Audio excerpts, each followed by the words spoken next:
जय हिंद दोस्तों। दक्ष कंपटीशन में आपका स्वागत है। दोस्तों, आज के अभ्यास में हम लोग बात करेंगे दक्षिण भारत की नदियों की। दक्षिण भारत की नदियों को दो भागों में बांटा गया है। सबसे पहले वे नदियाँ जो दक्षिण भारत में से होकर के बंगाल की खाड़ी में गिरती हैं, और फिर वे नदियाँ जो दक्षिण भारत से बह करके अरब सागर की ओर जाती हैं। तो सबसे पहले हम लोग बात करेंगे दोस्तों दक्षिण भारत की बंगाल की खाड़ी में गिरने वाली नदियों की। इसमें हम लोग बात करेंगे सबसे पहले हुगली नदी की। हुगली नदी जो पश्चिम बंगाल में गंगा नदी से टूटती है और कलकत्ता इसी नदी के तट पर बसा हुआ है। ये नदी दोस्तों बंगाल की खाड़ी में गिरती है। अब बात करते हैं दोस्तों दामोदर नदी की।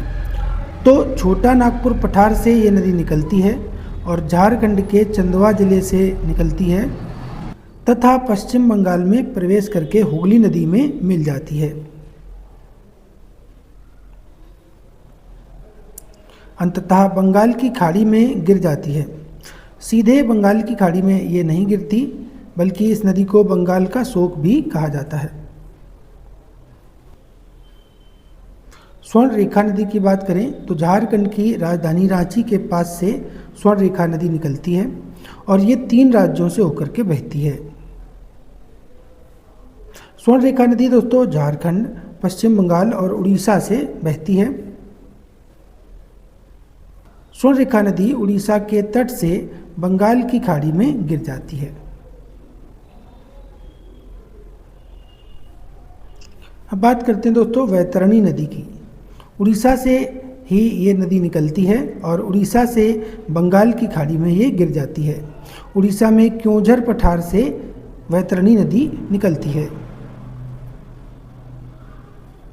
ब्रह्माणी नदी की बात करते हैं दोस्तों तो झारखंड से आने वाली शंख और दक्षिणी कोयल नदी जब आपस में मिलती हैं तब इन्हें हम ब्रह्माणी नदी कहते हैं। उड़ीसा से राउरकेला में ये मिल जाती हैं। शंख नदी झारखंड में गुमला से निकलती है। दक्षिणी कोयल झारखंड में रांची के पास से निकलती है। आखिर में वैतरणी नदी के पास ही बंगाल की खाड़ी में ये गिर जाती है।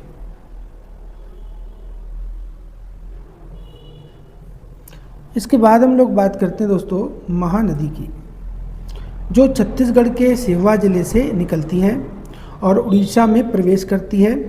एक डेल्टा का निर्माण भी ये करती है और बंगाल की खाड़ी में गिर जाती है। कटक शहर दोस्तों महानदी पर बसा हुआ है। कटक शहर के पास ये डेल्टा बनाती है। हीराकुंड बांध महानदी के ऊपर बना हुआ है। ये भारत का सबसे लंबा बांध है। महानदी की सहायक नदियाँ शिवनाथ नदी, हसदेव नदी, मंड और जोंक हैं। अब बात करेंगे गोदावरी नदी की। महाराष्ट्र के नासिक जिले के त्र्यंबकेश्वर के निकट से ये निकलती है। दक्षिण भारत की ये सबसे लंबी नदी है। महाराष्ट्र में तेलंगाना से छत्तीसगढ़ से अंततः आंध्र प्रदेश में ये प्रवेश करती है।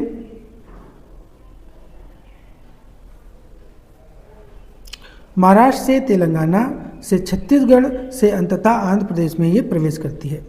राजमुंदरी के पास ये डेल्टा बनाती है। इसे दक्षिण की गंगा भी कहा जाता है। गोदावरी की सहायक नदियों की बात करते हैं। गोदावरी की सहायक नदियाँ पूर्णा नदी, प्राणहिता नदी, पैनगंगा, वर्धा, वैनगंगा,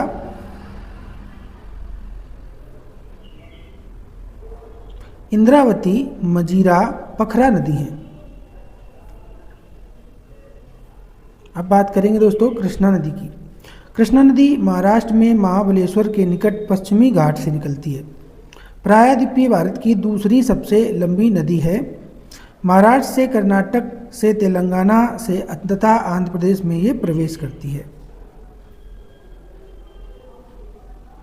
आंध्र प्रदेश में विजयवाड़ा के पास ये डेल्टा बनाती है। कृष्णा की सहायक नदियों की बात की जाए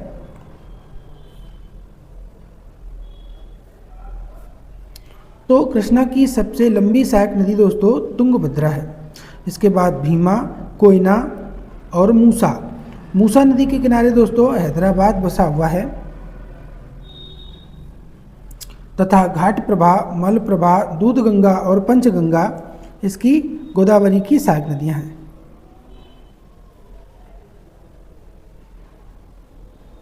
अब बात करेंगे पेन्नार नदी की।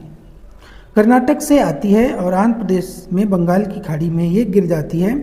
कर्नाटक के कोलार जिले से ये बहती हुई आती है। पालर नदी की बात की जाए तो ये भी कर्नाटक से निकलती है। कर्नाटक से आंध्र प्रदेश से अंततः तमिलनाडु में ये प्रवेश करती है।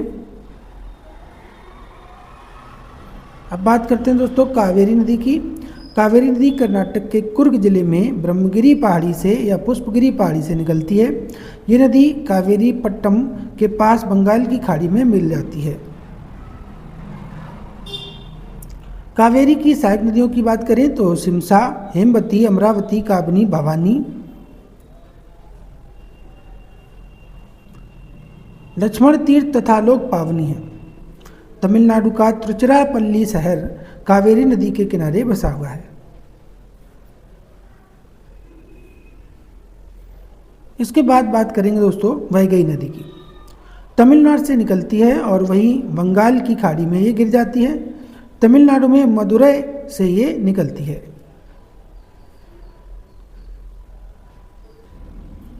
अब बात करते हैं दोस्तों ताम्रपाणी नदी की। तो ताम्रपाणी नदी दोस्तों तमिलनाडु से निकलती है। तमिलनाडु में ही मन्नार की खाड़ी में ये गिर जाती है। अब बात करेंगे दोस्तों दक्षिण भारत की उन नदियों की जो अरब सागर में गिरती हैं। तो सबसे पहले हम लोग बात करेंगे लूनी नदी की। लूनी राजस्थान में अजमेर के निकट अरावली पर्वत श्रृंखला से निकलती है। इसको लवण नदी भी कहा जाता है। सांभर झील से होकर के ये गुजरती है। गुजरात के रण आप कच्छ में ये विलुप्त हो जाती है। साबरमती नदी की बात की जाए तो राजस्थान के उदयपुर जिले के मेवाड़ की पहाड़ियों से साबरमती नदी निकलती है। गुजरात का अहमदाबाद व गांधीनगर शहर साबरमती नदी के किनारे बसे हुए हैं। आगे चलकर साबरमती नदी अरब सागर में खंबात की खाड़ी में गिर जाती है। अब बात करते हैं दोस्तों माही नदी की। मध्य प्रदेश में विंध्याचल पर्वत श्रेणी से ये निकलती है। 3 राज्यों में ये बहती है, मध्य प्रदेश, राजस्थान और गुजरात में। भारत की ऐसी नदी है ये जो कर्क रेखा को 2 बार काटती है।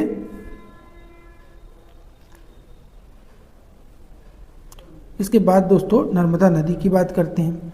तो प्रायद्वीपीय भारत की सबसे लंबी नदी जो अरब सागर में गिरती है वो नर्मदा नदी है।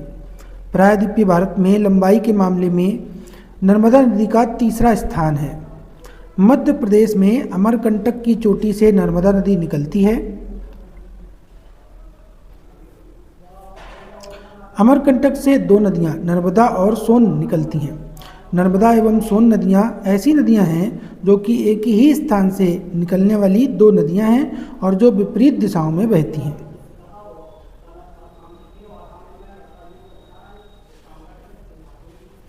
नर्मदा सबसे ज़्यादा मध्य प्रदेश में बहती है। भ्रंश घाटी नर्मदा नदी बनाती है। मध्य प्रदेश से महाराष्ट्र से अंततः गुजरात में ये प्रवेश करती है और इसे गुजरात की जीवन रेखा भी कहते हैं।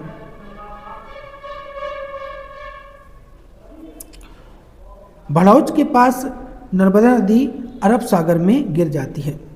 मध्य प्रदेश का जबलपुर शहर नर्मदा नदी के किनारे बसा हुआ है। धुआंधार जलप्रपात नर्मदा नदी जबलपुर में बनाती है। अब बात करते हैं दोस्तों ताप्ती नदी की।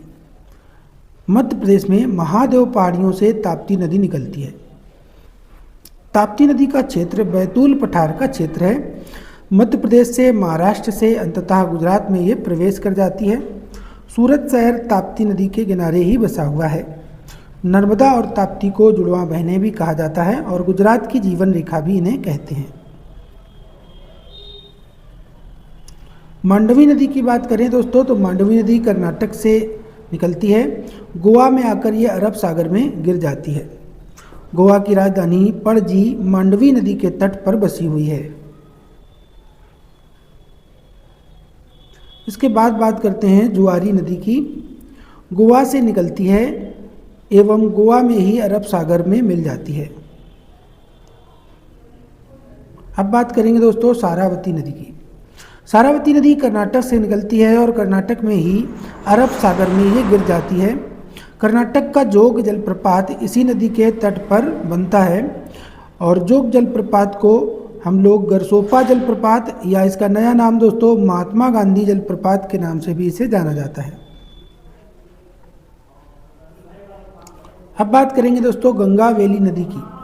गंगावेली नदी कर्नाटक से निकलकर कर्नाटक में ही अरब सागर में मिल जाती है। इसके बाद बात करते हैं दोस्तों पेरियार नदी की, जो कि केरल से निकलकर केरल में ही अरब सागर में गिर जाती है। और अब बात करेंगे भरतपुजा नदी की, जो तमिलनाडु से आकर केरल में अरब सागर में गिर जाती है। तो ये था दोस्तों आज का महत्वपूर्ण अभ्यास।